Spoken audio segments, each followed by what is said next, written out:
Thank you. Mike Billington. I'm with Executive Intelligence Review. I would pose a bit more positive potential on the Trump administration. I think the only reason that the North Koreans would believe Tillerson saying there's not going to be regime change, there's not going to be forced reunification, no invasion, is that if in fact the US was working openly and closely with Russia and China, and in fact Trump is moving in that direction very clearly, despite the hysteria against that, by many people here. But I think that idea, in addition to the fact that Japan is now working very, very closely with Putin and is moving towards collaboration with South Korea and China and the new government in South Korea, creates a very, very unique potential for the North Koreans to believe that we're not going to pull an Iraq on them. Well, I agree with you that Tillerson's statement was very important. I think it's the only such statement by a Secretary of State bluntly saying we are not going to engage in regime change, we're not going to attack you, we're not waiting for you to collapse. All the things that he said that sort of hit several key points that are at the core of North Korean concerns. I thought that was very good, and my problem is that I don't know that Tillerson is really the person controlling our foreign policy. He is a sane and reserved and stable person. I don't think President Trump is, and I think it's quite possible he would not even have known the significance of Tillerson's statements. But let's be, as you said, optimistic. If Tillerson represents what is now American policy toward North Korea, that's a big step forward. It's a big step forward. But what about the China-Russia issue? I mean, I think that's key. Russia also has been deepening its relationship with North Korea. Putin has been doing that, supplying coal when the Chinese cut off coal, that kind of thing. So there is a great power rivalry going on around the Korean issue. You may know much more than I do about it, but when I look at archival documents from the past, I don't get the impression that Japan has much influence over American foreign policy, frankly. I mean, we consult with them, we try to be polite and all that, but I would really be hard-pressed if you asked me, it'd be like Eisenhower talking about it, Nixon. Give me a week and I might think of something Japan did that was outside the bounds of American foreign policy. Actually, when Prime Minister Koizumi went to visit Kim Jong-il twice, that was one of the few Japanese initiatives that was outside the boundaries of American policy. I think Trump's hopes that China will rein in North Korea have yet to what's the right word, bear fruition. In November 2015, China sent Liu Yunshan, a member of the Standing Committee of the Politburo, to North Korea to tell them not to test a missile. And he went home and they tested a missile. Then they sent, in early 2016, Wu Da-wei, who was one of their top North Korea people, to Pyongyang. Don't test an atomic bomb. He goes home, they test an atomic bomb. It's like a Henny Youngman joke. First when I go like that, don't do that. Don't go like that. I mean, they just slapped the Chinese face. And then they apparently were behind the murder of Kim Jong-nam, who was under Chinese protection in Macau. They murdered him, as you all know, in Malaysia. So I think China has had quite enough out of the North Koreans and has every reason to get tough with them regardless of what Donald Trump thinks. But they can't get tough enough to really cause North Korea, bring North Korea to heel and keep it from testing atomic weapons and missiles. They can't bring it to heel to the point where the regime might change, because there are many powerful people in China that don't want that regime to fall. They hate the fact that every time North Korea tests a missile, we put in another anti-missile battery in the region. And there's no question that Xi Jinping is the first Chinese president to call out the North Koreans publicly. He doesn't like them.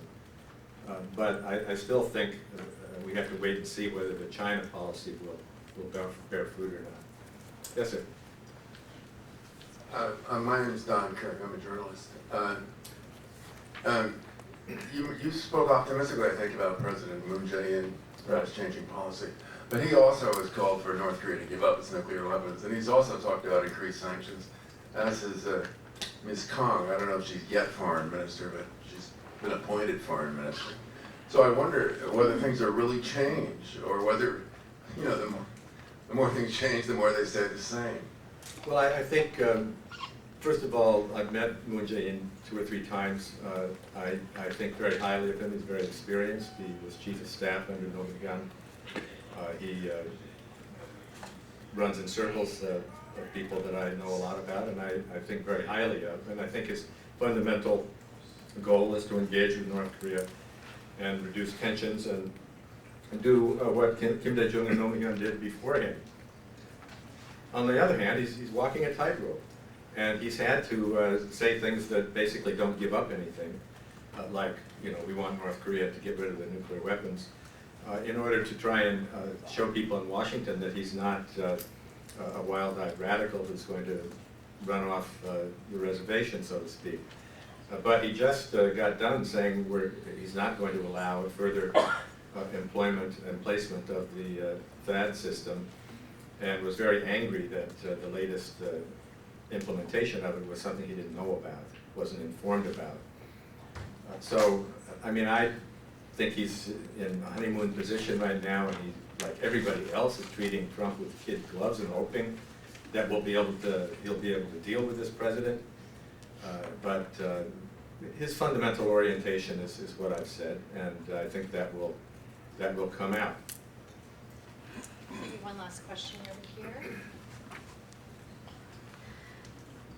Leah from VOA, you just mentioned that the U.S. policy towards North Korea in the past 20 years has been a total failure.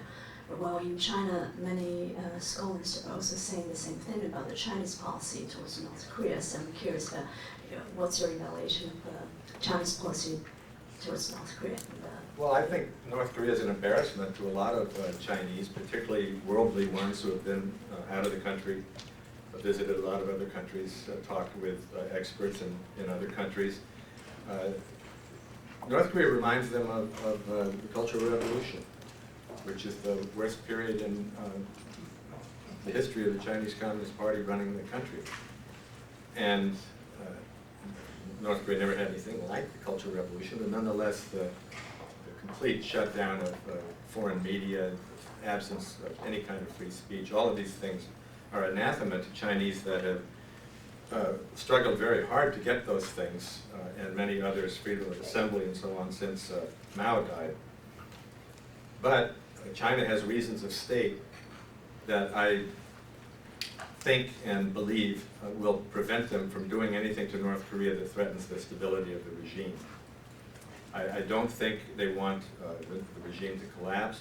In the papers you say, yeah, that's because there will be all these refugees running into China. That's probably not even going to happen.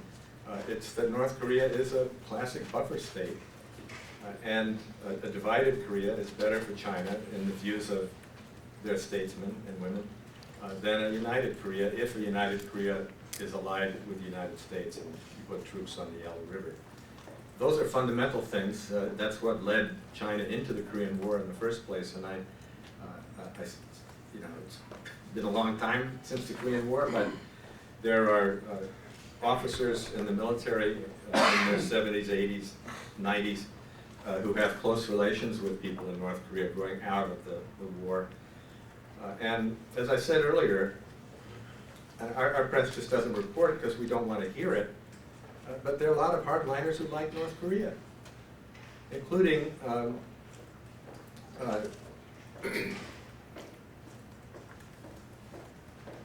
never mind who I'm including.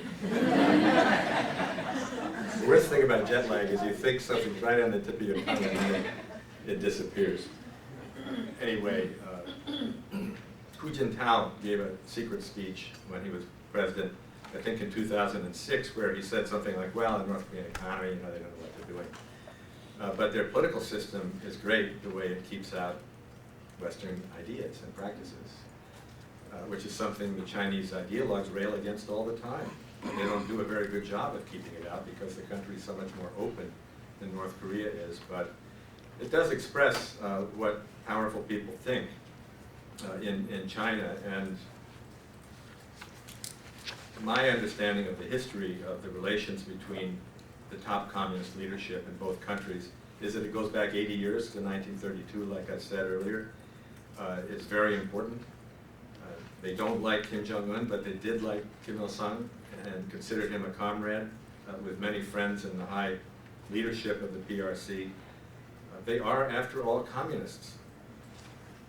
And we all forget it. I mean, I tell my students, this is a capitalist country that happens to be run by communists, talking about China. But it's really not true.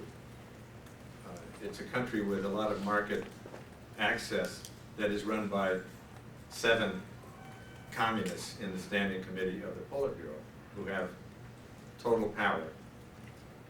And I mean, I think we forget that at our peril and therefore develop fantasies about China doing something serious to North Korea along the lines of what we would like.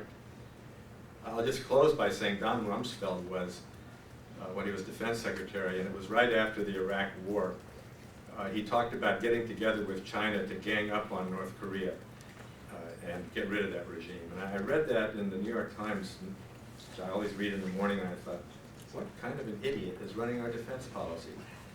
He doesn't have any idea of the long-term relationship between the leadership in China and North Korea, even if, you know, a 21-year-old college student going to Beijing University doesn't like North Korea, which probably he or she doesn't.